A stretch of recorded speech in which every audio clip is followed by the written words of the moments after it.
Well, hello and welcome to the Photo Brigade podcast. I'm here with my pal Marc Piscotty. How you doing, Marc? I'm good. How you doing? Yeah, Been good. a little while. I'm going to put this so it's more in your face here. So you got to talk into the microphone. Gotcha. I know it's a little strange, but First time on YouTube, on the any internet, medium like this, yeah. Well, welcome to 2015 and the World Wide Web. Old school curmudgeon. Yes. Yeah, welcome. And you're in New York, Marc. You're normally normally in Colorado. How often do you make it here to New York? You know, not too often. It's been a couple trips recently, reconnecting with some old friends and whatnot. So, very good. Although I was born in Buffalo, so not. Oh yeah, lots of snow up in Buffalo. Oh, always. I've never been up to Buffalo, but I've only seen what's on the news. Well, welcome, and just before we start, I just want to give a quick shout and a thank you to Adorama and Tenba and CPS, Canon Professional Services, and Rode Microphone for these beautiful, fancy, deep-sounding microphones for supporting our podcast. So now that I got that out of the way, we shall start up with you. So, Marc, you're trying to tell me that you don't think you have any cred in this business, yet you're a two-time... I'd say no cred, but when you said, oh, you want to jump on the podcast, I was like, sure, you want me? I was a little surprised, but yeah. Oh, come on now. A two-time Pulitzer Prize winning photographer. That's pretty amazing. Not many can say that. Yeah. I am always a little... I always kind of quantify it by saying I was part of a staff. It was not me singularly, but so it was a shared honor, but definitely an honor. That's awesome. And the staff being the Rocky Mountain News. Yes, both of them. Both of them. Yep. And so I want to first maybe jump into, since we just brought that up, we were talking about the Pulitzers, and your first Pulitzer that you received was for your first assignment with the Rocky Mountain News? Well, it was, yeah, I mean, technically my first assignment. I was working at the Albuquerque Tribune at the time, first job out of college. I'd spent 4 or 5 years down there, something like that, and had always been interested in moving to Denver. Interviewed a couple times, didn't get it the first time or two. Finally ended up accepting the job, and it was a day before the Columbine shootings. Oh, the Columbine, yeah. So I turned on the news that next day after accepting the job, and I was like, oh my God, what did I just get myself into? And being the same newspaper chain, Scripps Howard, they basically just said, okay, you're done at the Albuquerque Tribune. Go out there and jump in on this major and breaking news, which at the time probably was the biggest news story, it seemed like, in the United States at that point. Wow. Yeah. And so that was kind of my crazy introduction to Colorado was through Columbine. And how was it, I mean, covering such an instance of that? You mentioned you've been with some other publications. Had you actually been covering on a major news event like that? Albuquerque was a pretty sleepy little town in those days. Albuquerque. Yeah, I mean it was the place where Bugs Bunny took the wrong left turn. Isn't that where Walter White's from? And yeah, those were long before the days of Walter White. But I gotta say, love that show. Every time they flashed to scenes, I probably been to every place that they show in that show. So I was definitely hooked from the beginning on that. But yeah, so I jump into this major news story, feeling a little bit like the local yokel at first, where I'm like, I don't know the town, and like where do I go? And it was before the days of smartphones and all that. Right. So I'm like paging through map books trying to find addresses, and no idea at first what I was doing. So let's walk through that day. You open up, or you watch the television. I missed the actual day of the shooting, obviously, because I was still back in Albuquerque. But they brought me up then. I just packed a bunch of stuff into my car and drove up the following day and was there basically starting, I think, the third day of it. So what kind of coverage was it? I mean, were you there on site at the school just shooting mourners or? There was a lot of, it was really varied. We covered all kinds of family stuff. There was a lot of hostility. It kind of seemed like the beginning of some of the hostility towards the media at that point, because there was some kind of shady dealings going on with people trying to sneak into funerals, and the families didn't want it. So there was definitely some hostility towards the media kind of starting to brew at that point. Right. But we covered all kinds of different things. A lot of times it was, since we were the local outlet, we kind of had to be careful about how we treated people, because we were going to be there for the long term. We weren't in there for 7 days and then 2 weeks, whatever, and then out and never going to see these people again. It was obviously an ongoing story that we needed to continue to cover. And, you know, since I mean, during the coverage, obviously there was some skepticism. After the coverage, do you feel like the locals respected what it was that you had done? Did you? Yeah, I felt like once the kind of national press left, that it definitely simmered down. I mean, obviously there weren't the numbers anymore, but I can still remember in Clement Park there, which is kind of the park right next to the school, it was just lines and lines of media setups, you know, with all the nightly news shows, every ET, all that stuff was all there, and you know, it just gets to be overwhelming after a point. And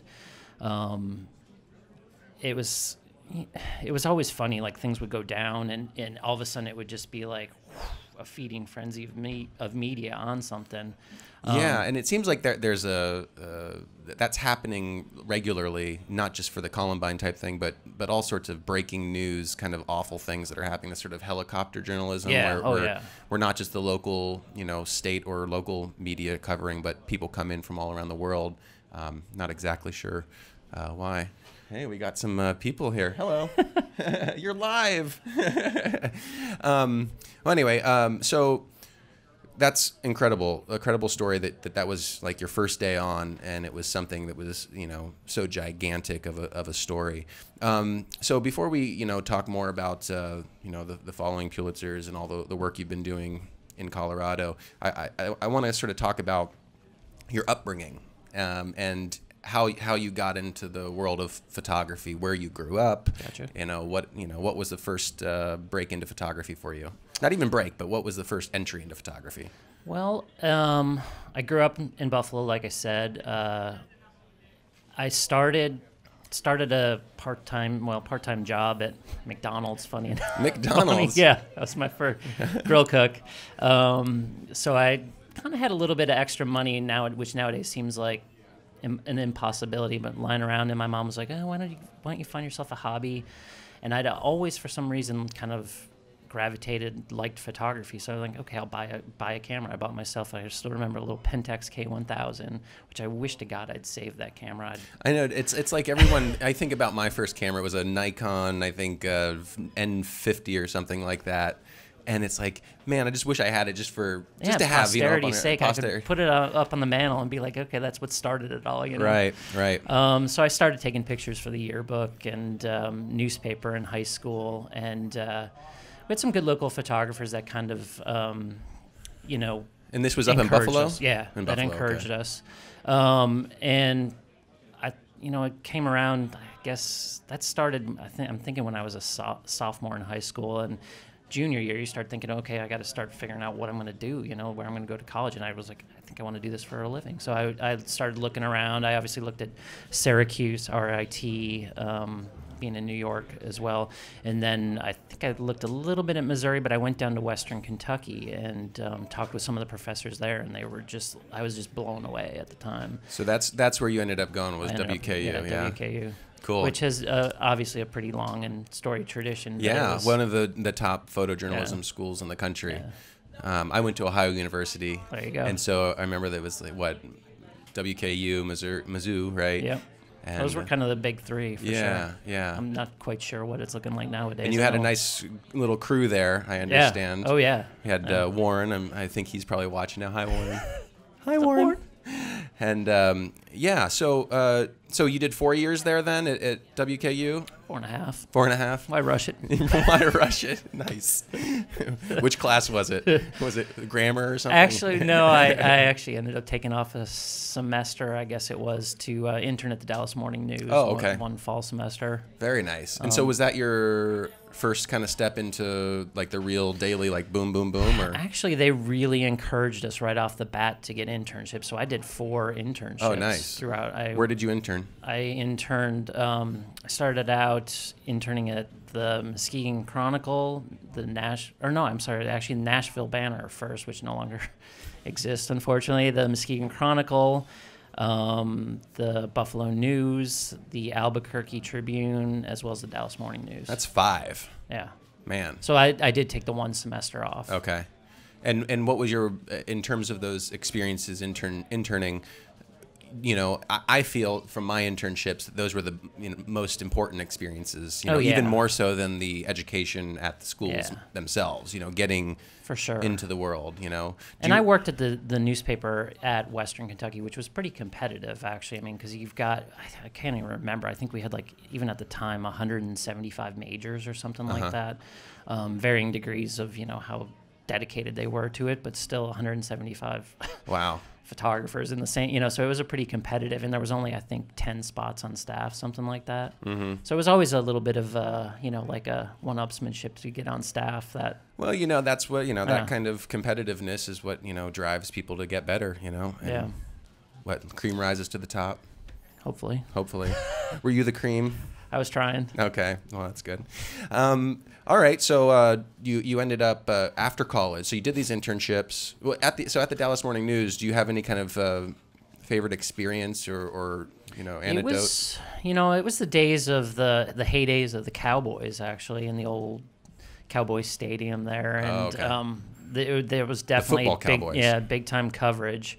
And I shot a number of those games. That was always big. I'm trying to even remember. God, it seems like so long ago. I can barely remember what I did last week. But yeah, you know, being the intern too, it's not like they were giving me the cream of the crop assignments. But well, you know what's funny about internships is that it's a lot of the time you kind of feel like you're the slave labor, but you know. You end up getting some random and great advice and great. Oh yeah, I mean from the shooters at least. And that you know? time and too, back in the days, those days, they had some wonderful photographers there. I'm trying to, you know, like I've worked with Judy Walgren, David Leeson, all these great names in the business in the time, and I was almost like starstruck walking in there because it was when that place was really rocking it too. And that's awesome. You were like, wow, I can't believe I'm working on the same staff with these people that I've only seen in all these contests and whatnot. Yeah. So moving on from college, what was your first job? First, I went straight from there. Actually, the Albuquerque Tribune was my last internship, but I still had a semester of college to finish up, and they had a position open up. Patrick Dave had left, and I said, and they kind of had hinted, oh, they're like, would you come back and work? And I'm like, I'd love to. I said, but I got a semester. And then, okay, we'll kind of hold the spot open for you. So I went back, finished up that semester of school, and started right off. I had always kind of wanted to take a little bit of a break in between my because college was so rough, obviously. Right. Difficult days. I needed some extra time off. So that didn't actually happen, but I jumped right in at the Albuquerque Tribune, and it was a great place to work as well. Do you if you know people looking into getting into a career of photography, do you highly recommend going into a photo school? Do you feel that was a really important portion of your life, that you learned a lot? Do you feel I don't have any it's hard to say because I at the time I thought it was, but looking at it now, I've known plenty of photographers that haven't and have done perfectly great. You know, I feel like there was a little bit of a tract and a mold that they kind of try and put you into when you're going through a big Photo J program. Well, they where also you see everyone else's work and you kind of model yourself after that, and there's like a lot of, I don't know, copycatism that goes on where you're kind of like, oh, this is a good picture, and it doesn't necessarily always encourage kind of developing your own style. I think it is something I've thought about, but I don't know. Sometimes I feel like going through those critiques and going through those types of assignments and stuff, they give you the fundamentals, and then the critique. Especially when, I don't know if you guys did them at WKU, but we'd put our pictures up on a board and everyone would kind of just talk about them and say what's good and bad about it. Yeah. Kind of makes you develop a backbone at least. Which you need. Which you do need. In photojournalism. You can't have too thin a skin. You can please some of the people some of the time, whatever Abraham Lincoln said. Yeah. Something like that.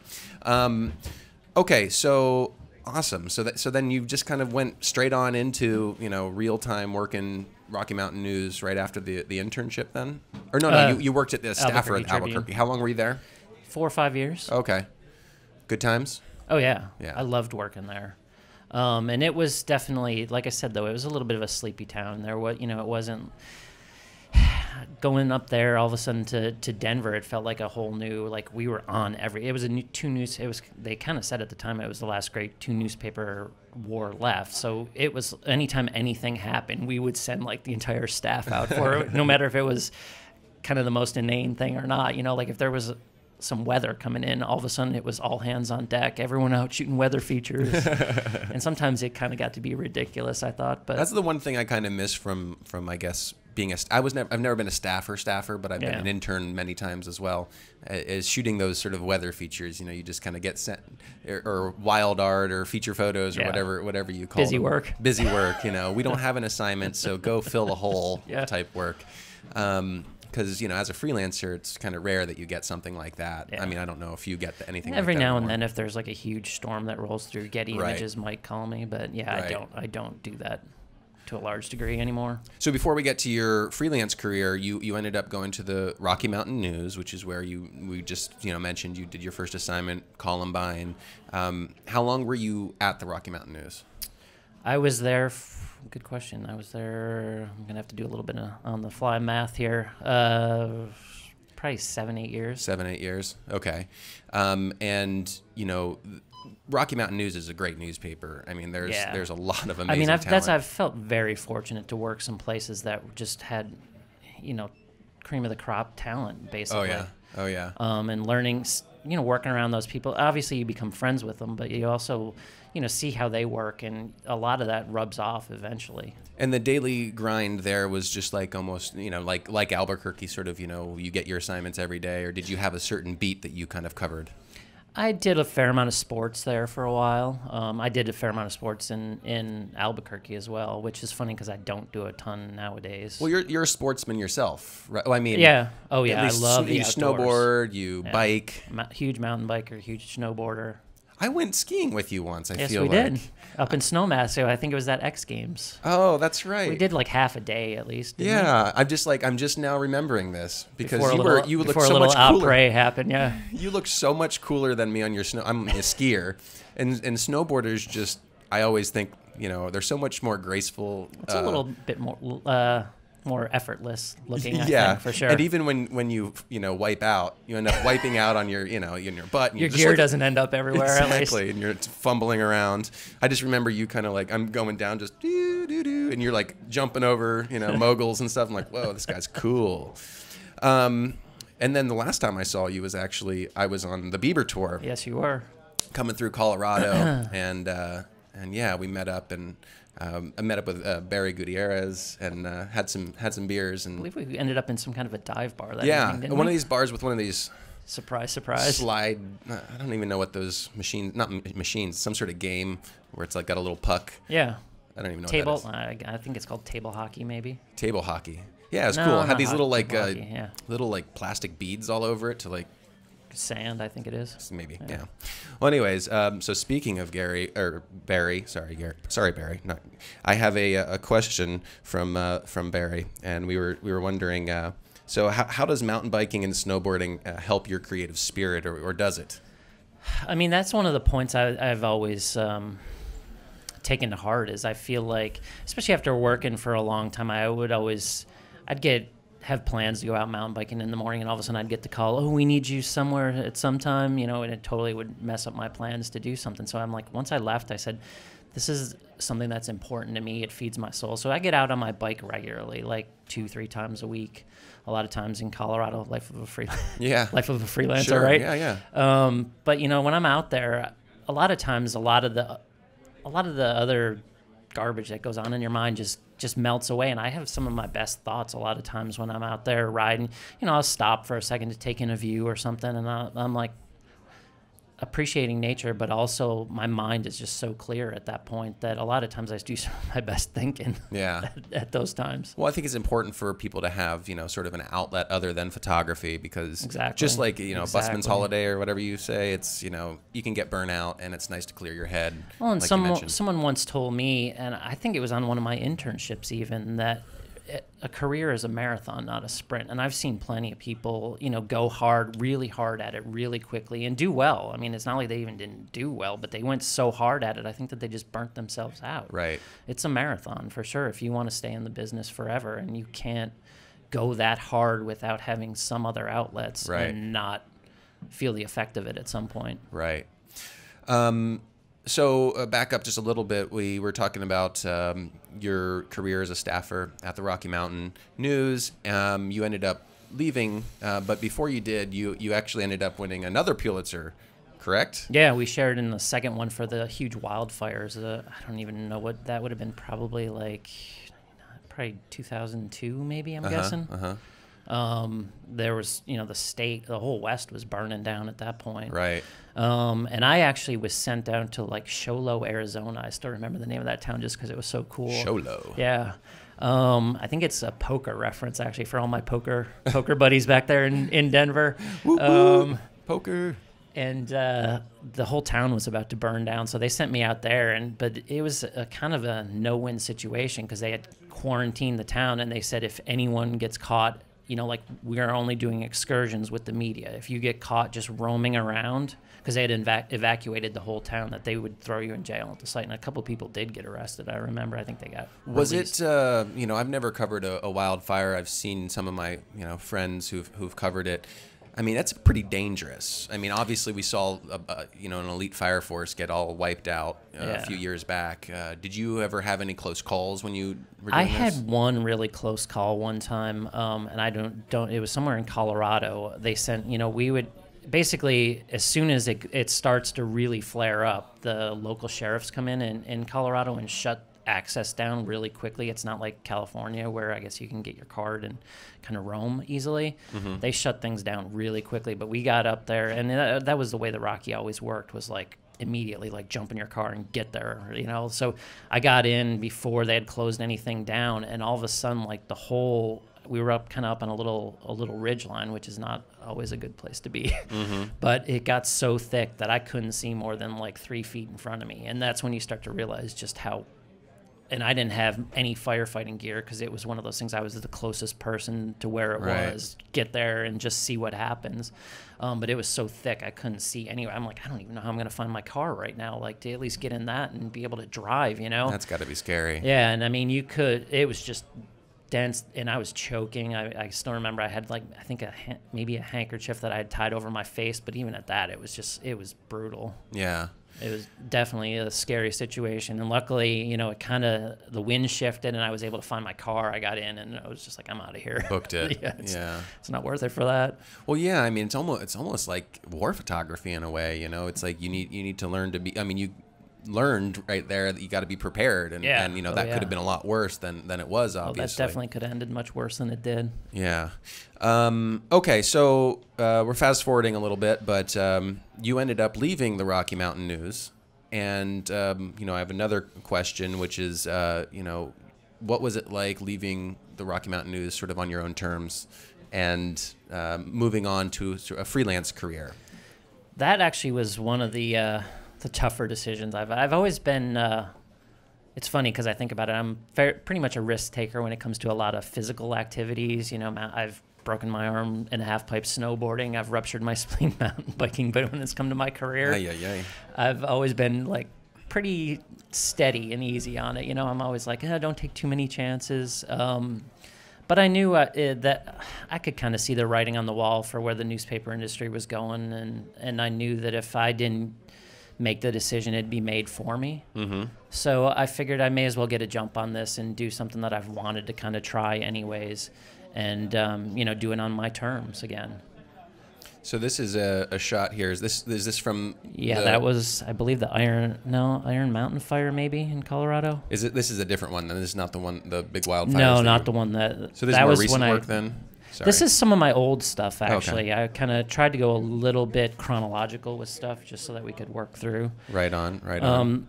One of the projects I worked in when I was at the Rocky Mountain News was I went to Rocky Flats, which was a facility that manufactured the nuclear warheads for all of America's arsenal, was located just outside of Boulder. Uh-huh. And they shut it down years ago, and it became a huge cleanup process for years and years. Billions and billions of dollars spent to clean it all up. Mm-hmm. And one of our reporters had proposed a story to go over to Russia and document some of the villages over there surrounding their facility. Mm-hmm. that did the same exact thing. So they had a number of problems with radiation being released into the atmosphere and huge tumors on people. What is this picture here happening? This was actually in a facility with that they had some embryos and stuff of some people that had been exposed to huge amounts of radiation. Goodness gracious. And so, like, obviously the top of his head did not develop. Right. That guy was bedridden with all kinds of tumors. Yeah. Okay, so before we do that again, I also want to mention, we were talking about the Rocky. So you ended up leaving the Rocky Mountain News. You were talking about it being a difficult decision. A lot of photographers, I think, a lot of people in our industry, making that decision, going from staff to freelance, is one of the hardest decisions of their career. Giving up, a paycheck. You give up a guaranteed paycheck. You give up healthcare, which is a huge deal nowadays. The thing is, you do gain though are your freedom, your time to do the things that you want to do. You can also kind of pursue the kind of work that you want, because even being an intern, like, you don't necessarily get to really pick and choose what you're going to do. Right. And so this is sort of interesting. Your last day of working at the where were those photos? It was under the Getty. Did we lose it? I think is it right there? Rocky Mountain, yeah. There you go. So you ended up leaving the Rocky Mountain News, and then the next day... Not the next day, 2 years to the 2 date. Years I believe later. it's 2 years to the date exactly that I left the Rocky Mountain News. And they had been up for sale for, I could get it wrong, but 6-9 months, something like that. And Scripps Howard had said, if we don't find a buyer, that the newspaper will close. And, well, no one ended up buying the newspaper, so it ended up folding. And you ended up covering the closing. Unfortunately, we can't, for some reason, the pictures aren't popping up large or anything.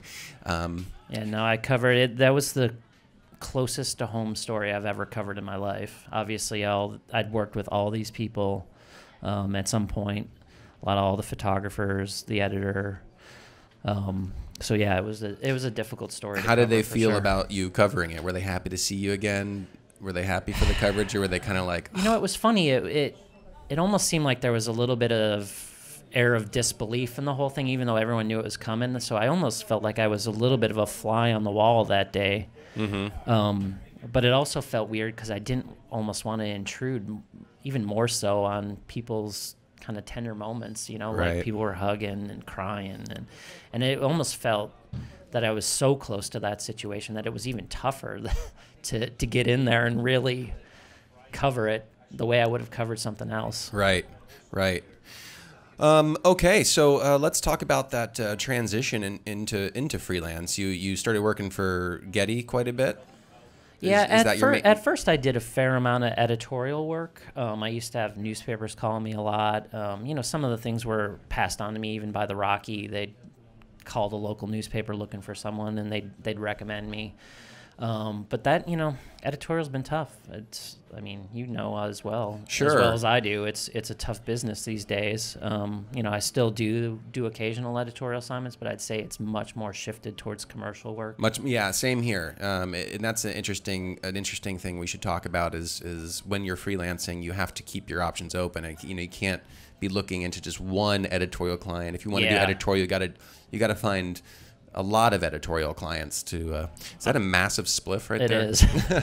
Obviously, with marijuana being legalized in Colorado, that's actually been the one saving grace for some editorial work. Is it seems like for a while there, I was getting a call every other day about shooting some kind of marijuana-related story in Colorado. So that definitely propped it up there for a little bit. But I think the novelty's worn off a little bit. They talk about the marijuana industry becoming a huge economic boom for many different industries, obviously. But I wonder if there's some sort of way photographers can get in on it. Get in on that. I can't think of one off the top of my head. We can figure it out. Let's figure this out, Mark.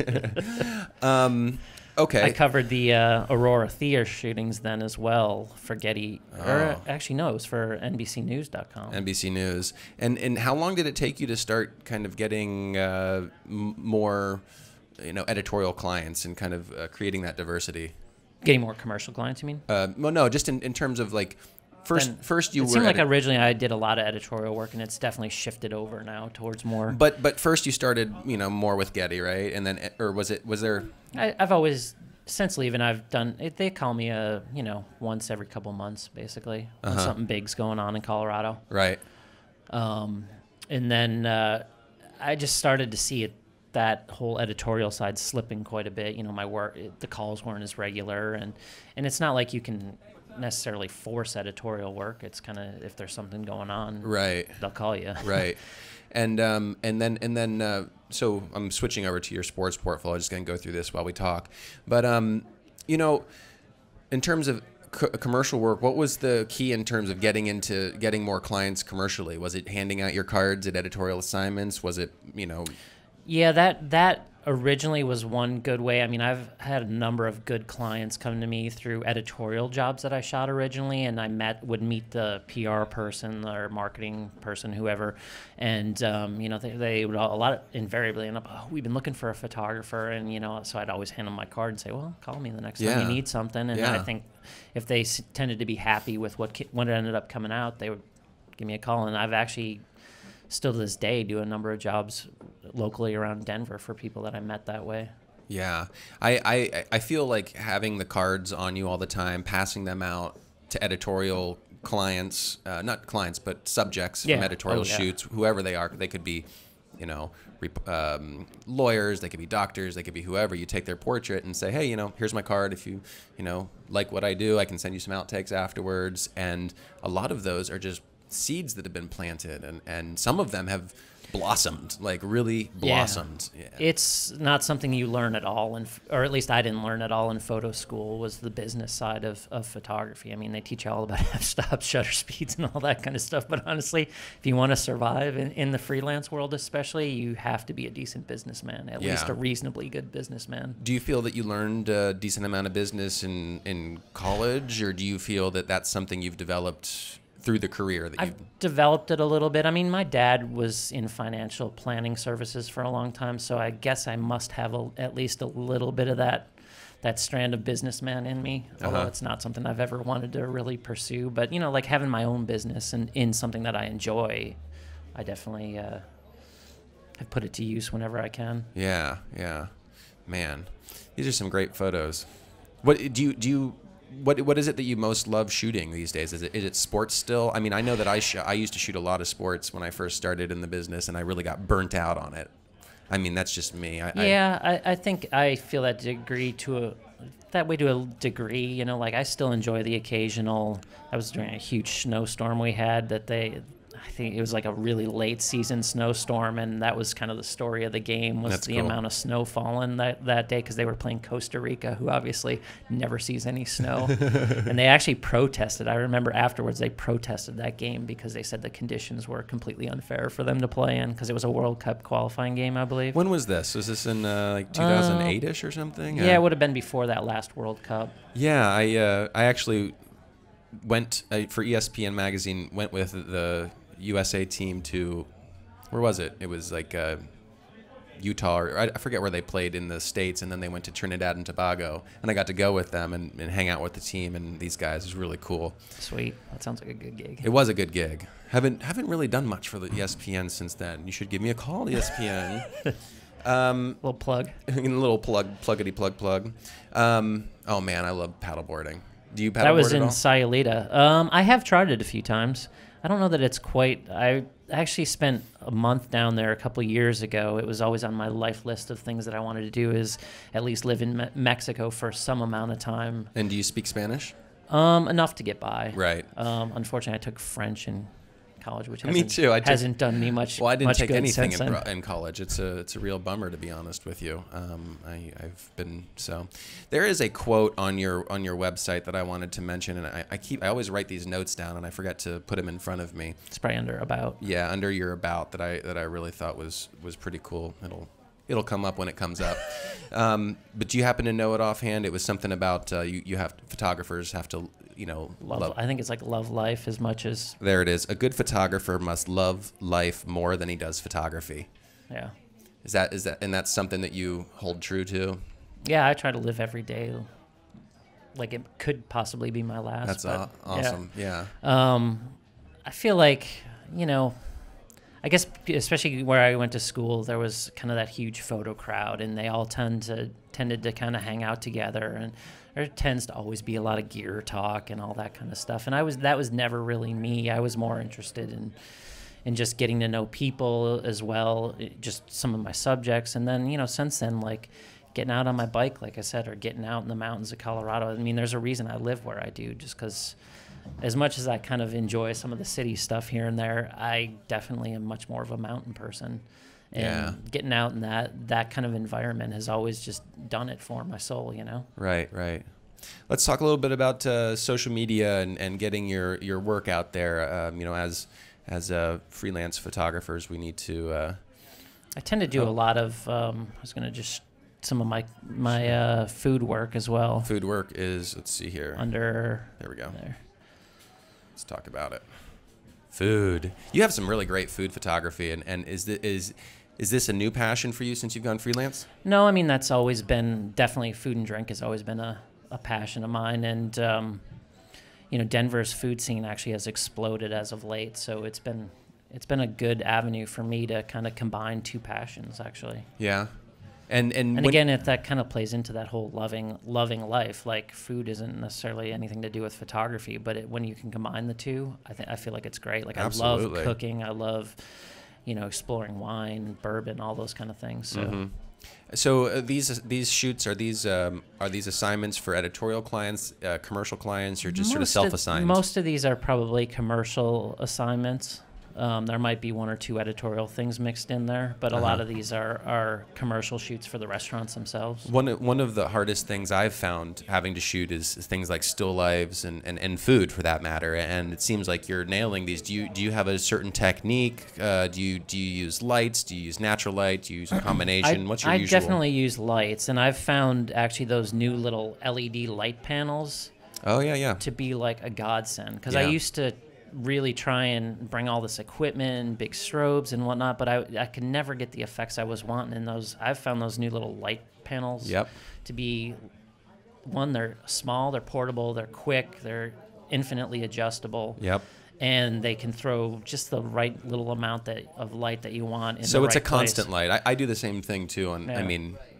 And you know, you're not trying to light up usually a huge space, so obviously it's like overkill a lot of times. And I like the kind of strobes. contrast it gives as well. Whereas if you're using a big flash, punchy, it's just gonna go everywhere. So it's real punchy, and you can play around with it. So I kind of have a mix of some ambient light, as well as, you know, a lot of times I'm just augmenting whatever I can find ambient wise with some of those little LED panels, because they're probably not going to overpower anything, but they will fill in for sure and just give nice little kisses of light wherever you want it. Is this the type of work, the food work, and we'll get into some of the travel work that you've been doing as well, but those are some of your like my passion is travel photography. You know, I want to get in, you know, do as much travel as I can. And it seems that you, especially on your website, focus a lot on, you know, first thing you open when your website comes this big old sushi roll, and I'm like, yum, that looks really good. So I always talk to photographers saying, you know, sort of lead with what it is that you want to do on your website. Is food photography where it's at for you? Is travel photography where it's at? Food, I mean, I always kind of try and sell myself as like food, drink, as well as some action, lifestyle stuff, and travel. Right. Kind of the three things that I like to hit for sure. And you have this wide range. You know, a lot of people might show food and it's just like still lives of food, but you actually have these nice editorial, you know, it feels like you're telling a story through your food photos as well. And that's your journalism background kicking in, I'd say. Yeah. Yeah. Very nice. Very nice. And when did you, I mean, you're on social media and all that stuff now. When did you start actively using that? Was it once you went freelance, or were you using it beforehand? I mean, is social media a big part of your freelance career? It's big enough, I'd say. I mean, I'm not on there 24/7 by any means, right. But I try and, you know, if I do something fun and cool that I like, I definitely try and throw it out there within a few days of, you know, that after I'm allowed to. Well, this is a nice shot. It looks like you're really using some serious depth of field, but like a 85 or something. Yeah, I think it was a 85-1.8 maybe. Yeah, very nice. Gosh, all these food, I'm so hungry now. We're gonna have to get some lunch after this for sure. We're in the right city for it, right? We are. Yeah, I always usually go somewhere around here for lunch or some really nice places. Cool. Wow, look at that. So was this with an LED light? I believe it was, yeah. Gosh. Yeah, so I bet you, if I remember right, there was probably some like window light coming back. I mean, you can obviously see, I always look for reflections. You know, obviously I'm creating some of that rim light there with the LED coming back. And I actually just have them on like these little, what are those called? Those Joby GorillaPod things. Oh, okay. And so they're like, you know, that whole little thing I can fit in a tiny little Pelican case and just take it with me. And basically that's my lighting kit a lot of times. And one of the neat things I like about what it creates are these all these multiple highlights, you know? Yeah. Which is, you know, from the little LED lights themselves. Really cool. And I always love that contrast, you know, so it's that black background. Really nice, really nice. So we actually have a question from the World Wide Web. Uh-oh. What's the question? How do you market and sell your photography? Basically, it's been a lot of word of mouth in Denver, which is the nice part about living there. It's a small enough community, and I feel like I'm in well enough with a lot of the chefs. That chef community there is so small that a lot of times, like I did something for a client named Lark Burger there, which is a local burger chain, and the way that they use the photography on the website, a lot of people have asked them, who did you use for that? And so my name has just kind of come up time and time again after that, you know, which is the beauty of when you get someone that uses your work really well. Yeah, it's like the best marketing tool for you ever. And when you get a client that not only uses it really well, but really appreciates what you do, they're going to be willing to spread your name around. And a couple of those pictures back there is for a local chef. This is all that was him in the past one, Troy Gard. That a number of his restaurants have used my stuff really well, and I know I've gotten some work out of that as well. So, and that was one I pumped through social media not too long ago saying, oh, it's great to have clients that appreciate and use your work really well. Yeah. Because it's like the best marketing tool for you ever, because you're not selling yourself. Someone else is selling you. So how did they utilize your work in such a good way? Just the website. I mean, you can pull it up if you want. Okay. Good idea. Show how that works. works. loschingones.com. Los, C-H-I-N... G? Add an N there. Here, you spell it. I'm a Los Gringos spells Los. And hopefully it's up and running right now. Yeah. No, that's not it. That is not the website. It's a different one. But yeah, I think that's a great question about marketing your work, and it's interesting that you mentioned using Facebook and those different types of mediums. But you seem to take it. You seem to just really work on the local market. I mean, how much do you get out? How much do you do outside of Colorado? Much? You know, I have one or two good commercial clients that I do some annual report work for, a bank out of Denver, and they send me around different. Like I got to go to Alaska last year for them for a hydro project that they did up there. So I mean, I'm lucky in that regard that I have one or two clients that still send me out, but I'd say the majority of my work is in Denver. I mean, which is nice. I've heard estimates that the town is supposed to grow.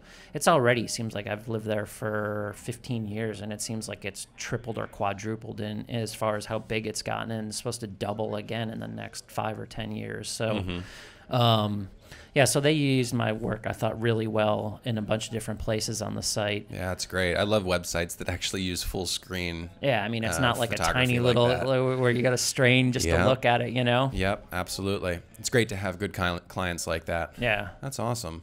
How about, I'm curious, have you done any, like, photography workshops? I mean, you've done internships and things like that. What about any other kind of experiences recently or in the past? Well, I mean, just in the past, in general. Yeah, I went to Eddie Adams years ago. Oh yeah, Eddie Adams, great. We just had Alyssa Adams on. I saw that this last week, which was really good. Brought back some memories. I mean, I'm like, oh my god, that was a long time ago.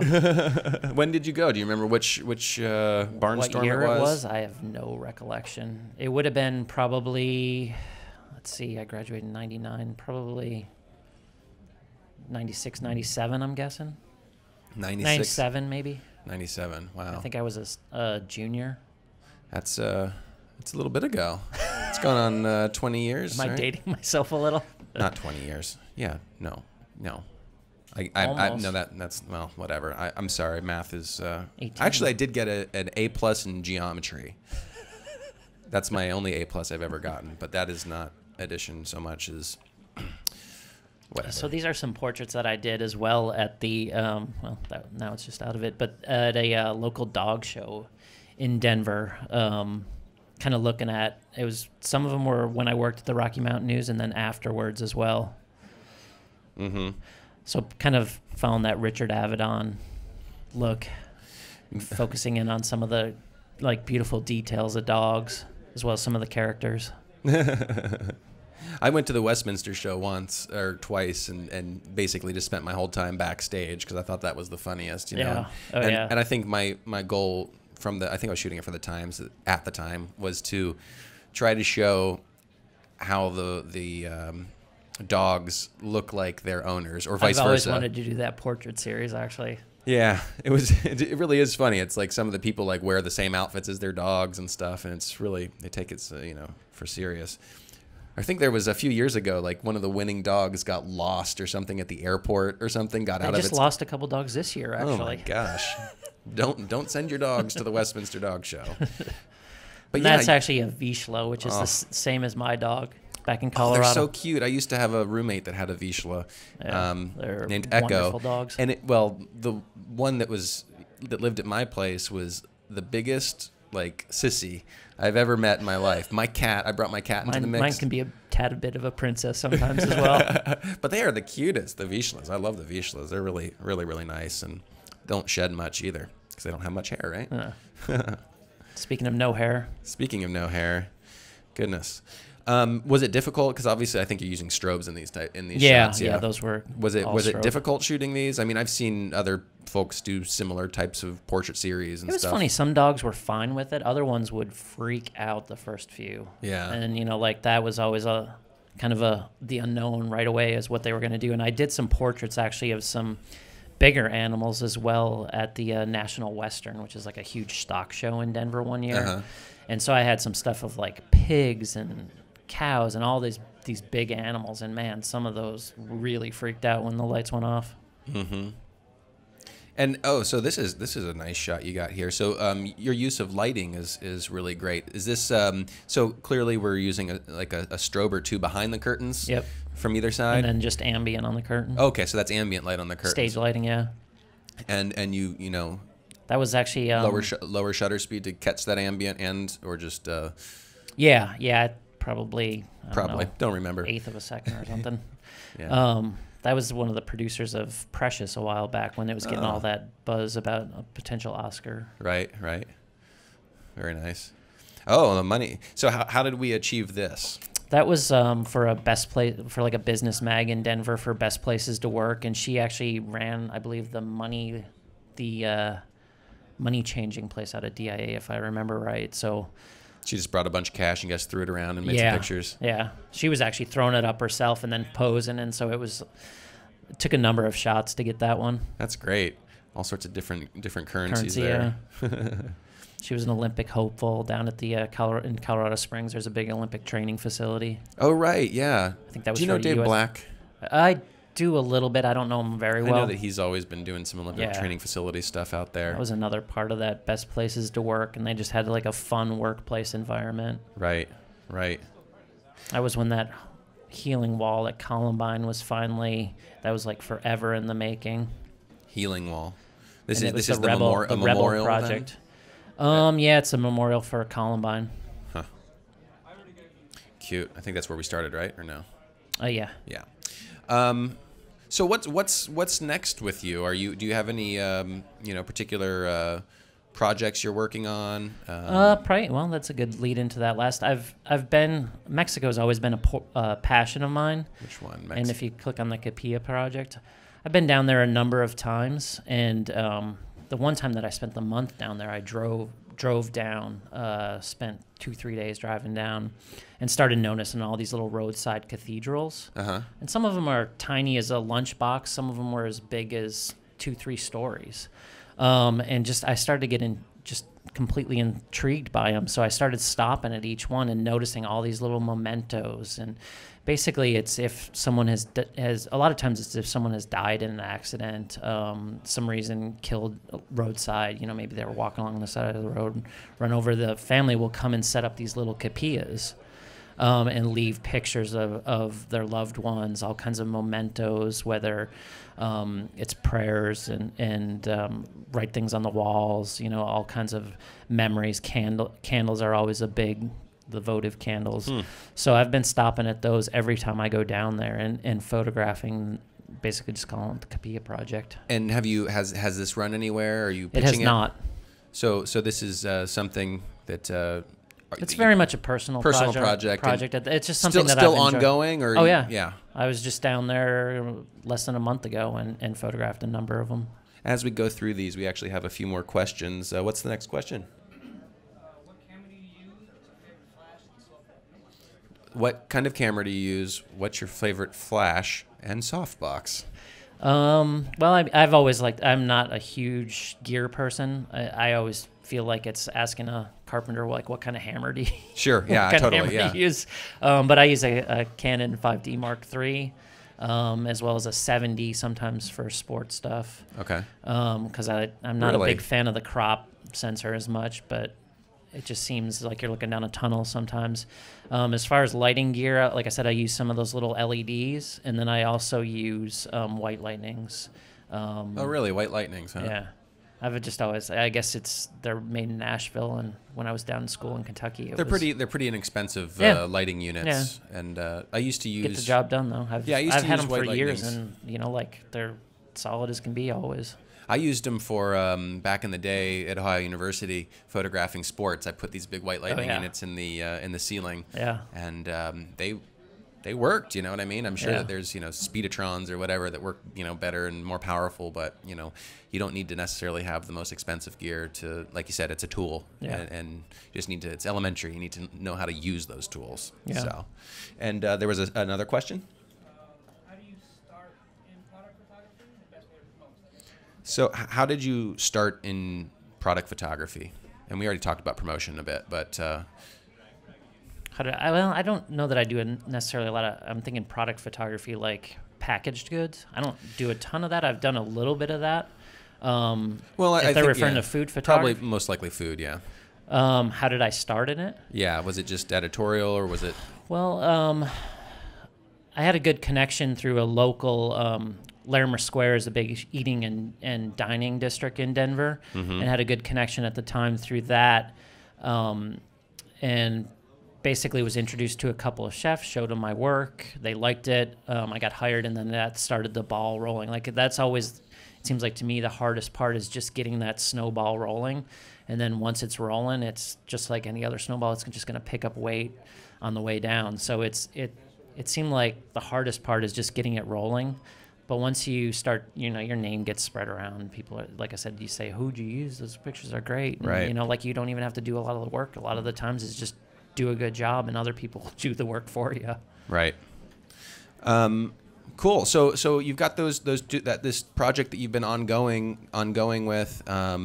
Is there anything in the works? Like, do you have, as freelancers, we don't really have any, like, I don't know what my next job's going to be. Yesterday, exactly. I got a call. I was on my way to the United Nations to go see someone's exhibit, a friend of mine's exhibit. And the Times called me as I'm about to walk through security. I got a call from the Times. Hey, can you go shoot a quick portrait? You need to be there in 20 minutes. And luckily, I'm on my little scooter. And I'm like, yeah, I'll be there in 15. And was able to get, 5 minutes with this person. The days of journalism, right? The days of journalism. And what's crazy is that I used to, the majority of my work used to be all journalism, or 90% journalism. Yeah. And that was actually yesterday. Yesterday was the 12th of March. That was my first journalism job this year.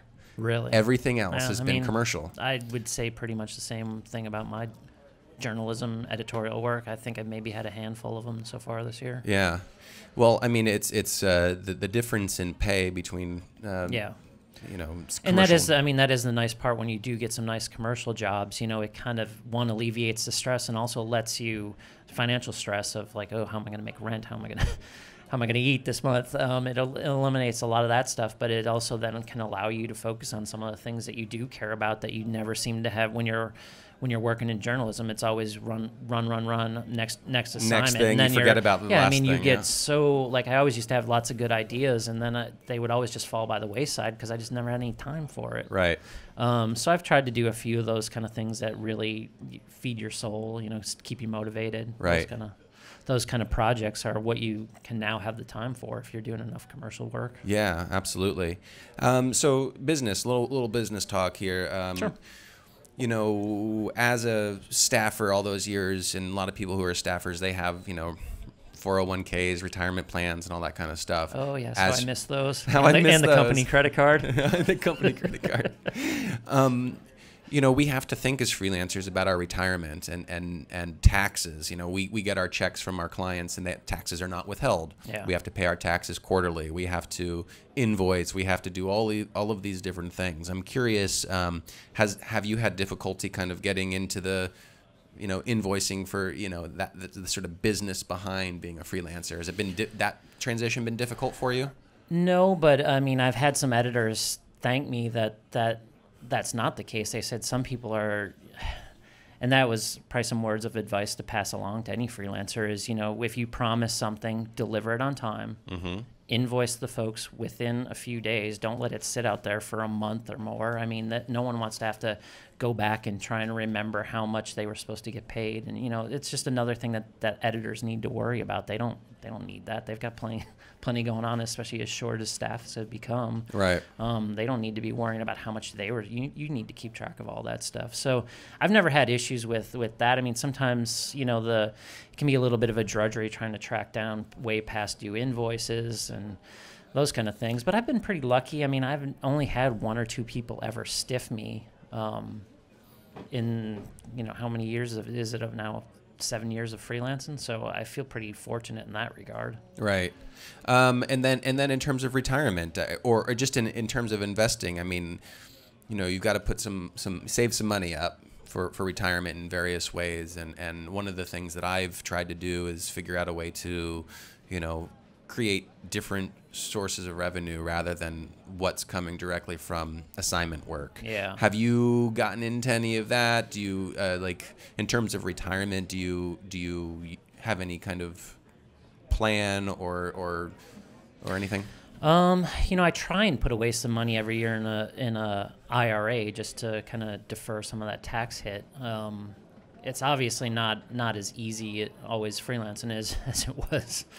I mean, I religiously contributed to my 401k back in the day and those kind of things, but those aren't really options anymore. I still have those investments, but right. And my dad has tried to be kind of helpful because, like I said, he did a lot of personal financial investing. So, for a profession, so he's definitely tried to help me along the way with giving me some advice. And so I have a few little stock investments that I play around with, but I wouldn't consider myself a major player in that realm by any means. But right. But it's just an important thing to mention to, those that are out there listening, that it's, really important to start as soon as possible too.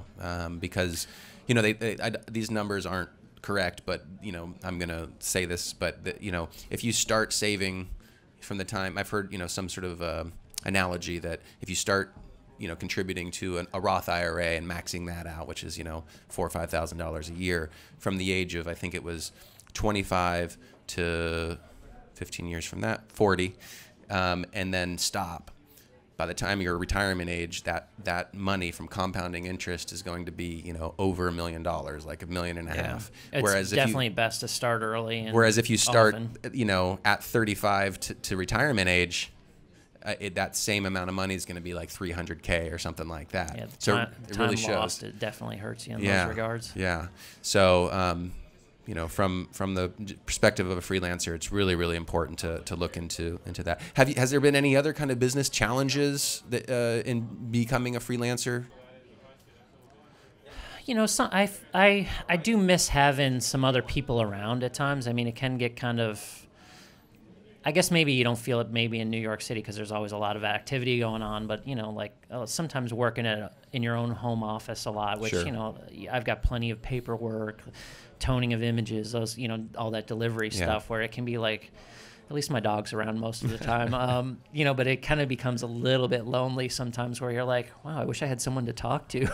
Well, in between toning all these images, you know, you just feel like a lone ranger a little bit sometimes. That's why I've always got 2 screens going at once. I've got I'm editing here, and I've got like Netflix or Hulu or, you know. See, I would be way too distracted with that. Yeah, Way too distracted. I'm a multitasker. That's why I'm so into these podcasts and everything. Every time I'm running around, I'm you know, listening to podcasts, and so that's one of the reasons why I was so, you know, excited to start these podcasts.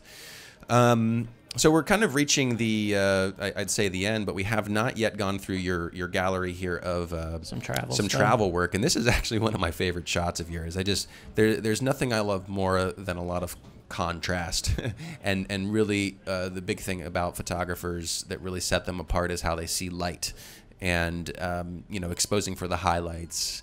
You know, in this photo, there's so much going on, from the composition to the exposure to the use of silhouettes, and, you know, these S curves and everything. This is just a great shot. And for those that aren't watching this online and just listening, you can go to YouTube, Photo Brigade YouTube, or thephotobrigade.com/live to see us going through these photos. I was actually down at Great Sand Dunes in southern Colorado, which is a wonderful place to visit. So late afternoon. When you saw this happening, were you like, holy crap, you know, like, did you envision this photo as you were taking it? Like, well, I saw the light just skimming across all those tops of the dunes, and I'm like, oh, it'd be so perfect if someone was just walking, and I'm waiting, and finally, like, I was about to lose the light, and finally this family starts walking up there, and what was the feeling like when that was happening? Like when you saw them going, you're like, oh my God, yeah, keep going. A lot of times, you know, I mean, you wait on stuff and it just never happens. You're like, that would have been so perfect if someone would, you know, and finally, like,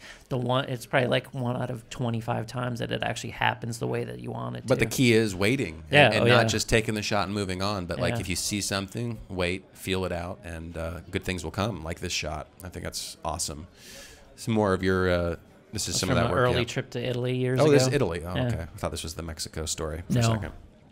I was over in Morocco. Is this Marrakesh? Yes. I went to Marrakesh, spent 3 days, got amazing photos, but they have so many scooters and stuff with all this exhaust. I just remember just getting all like. And I had a hard time photographing there. A lot of the locals did not want to be photographed. I can remember getting, and I thought the same thing. I always saw all these amazing pictures of the colors and stuff, you know, the spice markets, and that kind of stuff is fine. But like, I would raise my camera up to shoot someone locally, and I can still remember I got probably yelled at for about 6 to 8 blocks by some old woman just screaming at me, and I had no idea what she was saying. Well, do you think it's but because people would constantly avoid their face?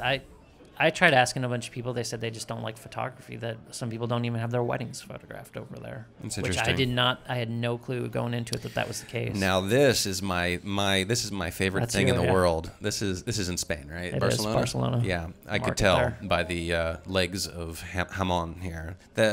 For anyone that is not from, that doesn't know, and a lot of people in America don't know so much about jamon, is they have in Spain the best cured ham that you could ever imagine. It's like the equivalent would be kind of prosciutto, but not. It's different from prosciutto.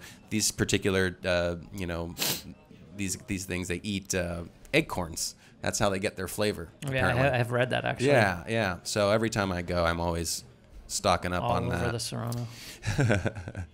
Yeah. Beautiful. It's been one of my favorite places in the world, Sayulita. Sayulita, and that's in Mexico, north of Puerto Vallarta. That's the West Coast, right? Yeah. Okay, I've never been to the West Coast of Mexico. I've only done the East Coast, Cancun, Playa del Carmen area, which is beautiful as well. It is really nice, really hot and humid and muggy. I don't know how it is on the West Coast. What's going on here? Is snow, or is that like? Yeah, it's snow down in Crested Butte, and it was a cemetery that had been covered over during a big snowstorm. That's great. Beautiful work. And in terms of getting, shooting more and more travel, are most of your trips are they assignments, or are they just kind of like you're going, having a little vacation, and making it a little bit of work? Yeah, I mean, that's generally how I've treated them. I mean, I don't get a ton of international travel assignments, unfortunately. Right. But Well, one of the, like I was saying, you want to share the work that you want to produce more, and if you don't share it, if it's not out there, then you're definitely likely not going to get those assignments. But if a travel editor for whatever magazine comes across a gallery of yours and sees what kind of work you put together, there's a much bigger chance. And yeah, and I've had good luck even with like putting my stuff up on Photo Shelter. I've gotten some stuff in Traveler, because National Geographic Traveler, because of it. So yeah, I mean, it's photoshelter.com. We should talk about that. It's easier than ever, like to market yourself and not have to be going through stock agencies even. Yeah. So I want to transition that. You mentioned two things. You mentioned Photo Shelter. So let me just quickly pull up Photo Shelter. Photoshelter.com. Basically, what Photo Shelter is an online archive where you can upload all of your photography. If this ever comes up, we'll look at that next. But we were also talking about traveling and doing personal things and getting into and trying to figure out how to turn that into something bigger. And one of those places, like you were talking about in Mexico, the beach there, where was that again? Sayulita. Sayulita is one of your favorite places. I fell in love with Maui in Hawaii, and I've gone a few times now. And this last trip, I made a couple books, Adorama pics, which is in the back of the store here. I made a couple books and showed them to the different resorts while I was there, and chatted with the Four Seasons about putting together a photography workshop. And so this is my little plug on the workshop I'm putting together. But a friend of mine, a Colorado man, Peter Lockley, poker buddy, He is. He and I are putting on a workshop. He's taking too much of my money, actually. Oh, well, Peter, to talk to him about that. We have this workshop coming up June 9th through 14th. It's taking place. It's going to be the luxury accommodations at the Four Seasons Resort, which is just, an incredible place.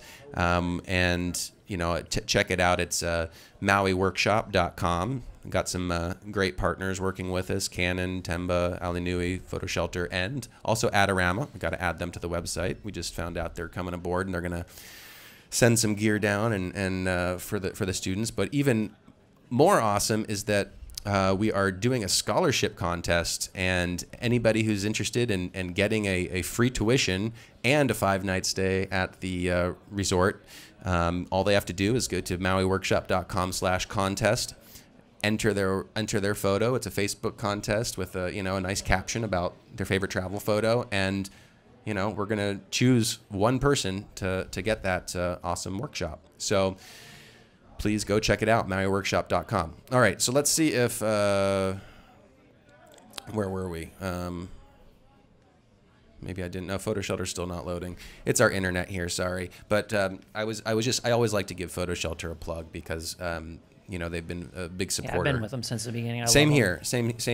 And the basics are you can get an account, you can store your archives. It's a backbone to my business. All the photos that I take and I edit, I upload them to Photo Shelter, so that as long as you have an internet connection, you can easily get your photos. They're backed up, so if you lose your computer, it helped me just even on this because you called. I originally just called you to go have a beer, and you're like, "Oh, you want to speak on Friday?" Yeah, and I was already up here, so I had no way to pull all this stuff. Yeah, all these nice high resolution images here, and you save my bacon. Yeah, and you can send them. You can FTP them through their own. You can price them for sale. I mean, like I said, that's how.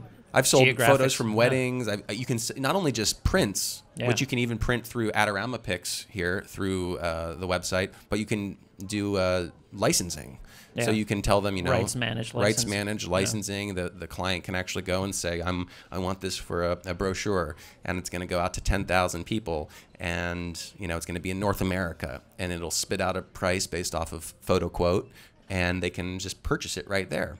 It's really an amazing resource, and one of the most important things that photographers, especially freelance photographers, need to start thinking about, and students should really start doing from day one, is getting their archives captioned, keyworded, and archived, because you never know when one silly photo that you take, 5, 10 years ago relevance, is yeah. going to have relevance and, you know, be an exclusive photo. And if it's just sitting there on a hard drive in your drawer, it's you know, never going to make any money. But if it is on your archives there, online, searchable, you just never know what's going to happen. And also, it's great to have that for search engine optimization, having those captions, which brings me to blogging, which we haven't really talked about. I know you do have a blog, but it I do. It's kind of dormant, shall we say? Dormant a little bit, but I don't even know where it is now. I think I've probably closed it up. Whatever. So, but I've taken much more to Facebook. I find it easier, and more people are on it. Then, you know, I feel like you'd get way more traffic nowadays through a business page on Facebook than you ever would on a personal blog. Yeah. I mean, I know there are some blogs that do pretty well, but well, the key is, and the reason why we started Photo Brigade in the first place is to get your work out there. You know, to try to encourage blogging, the use of social media, and having that out there, and links to and from your website from different places to different places helps with getting your name out there. So if someone searches, you know, silly looking photographer in Colorado who snowboards, I'd probably come up. You probably come up first, exactly.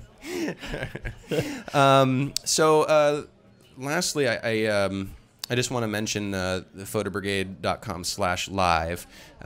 If you guys, you can watch your, right now it's not up because this has been loaded before we started streaming live, but you can watch our live streaming events, check out what our upcoming events are on live, and then see all of our really great events that take place here and elsewhere, as well as on iTunes. You can listen to 55 more audio-only podcasts, but we've done some really awesome podcasts prior to you with, you know, David Burnett, David Bergman, NPPA lawyer Mickey Osterreicher, Vincent LaFerre, Joe McNally, Guy Rhodes, and Alyssa Adams, and of course you now. You're part of our roster, and I really appreciate you. Some fine company. Thanks for having me. Yeah, I really appreciate you coming.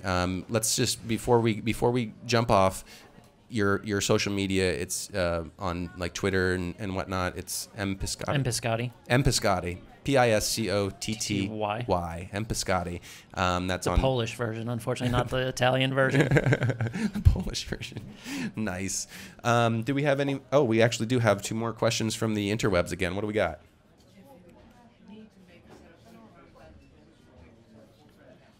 If you needed to make a set of 3 prime lenses, what would you choose for a full frame camera? I hear I only own 1 or 2 primes, actually. I own like an 85 1.8. I've looked at that Sigma 35, whatever it is, 1.4, I think it is. Mm-hmm. I hear great things about it. Right. I don't actually own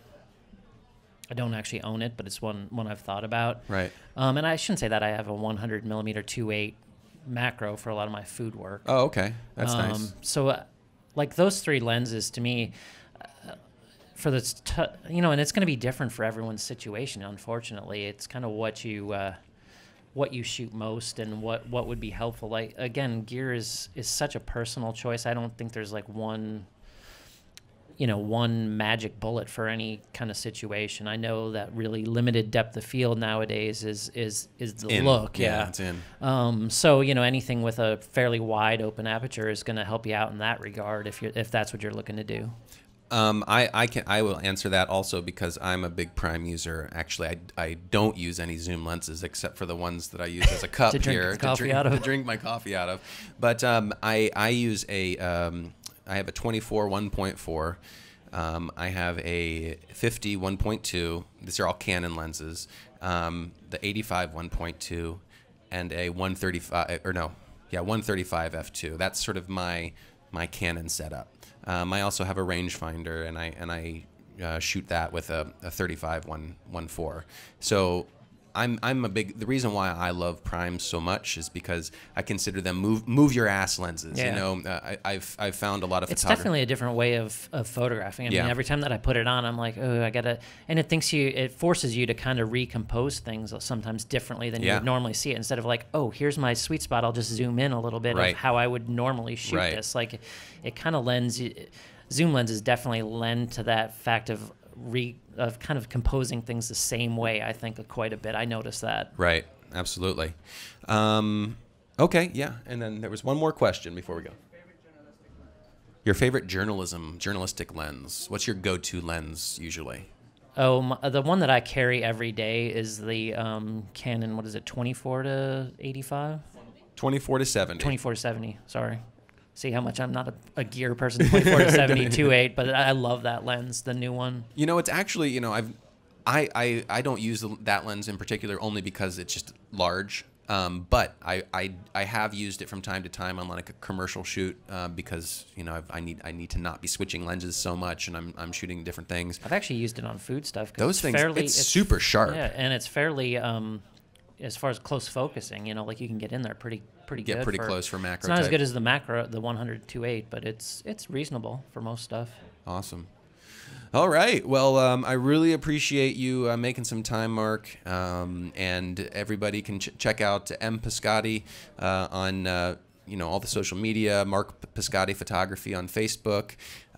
Please follow us on photobrigade.com. If anyone's ever in Colorado, needs some help with something, you know, location scouting, anything, feel free to look me up. I will. He'll help you out with anything. We're a friendly type Trust out there. A good bar, you know, I can. Good I can bars. help you out with And I got a anything out note there. from Barry. It was Shuffleboard. It was the Shuffleboard. There you Shuffleboard go. was the game we were playing in that dive bar. So thank you so much, everybody. Photobrigade.com/live. Check out our events. This will be back up there if you need to reference it later. Marc, such a pleasure. Thanks for having me. All right. Thank you.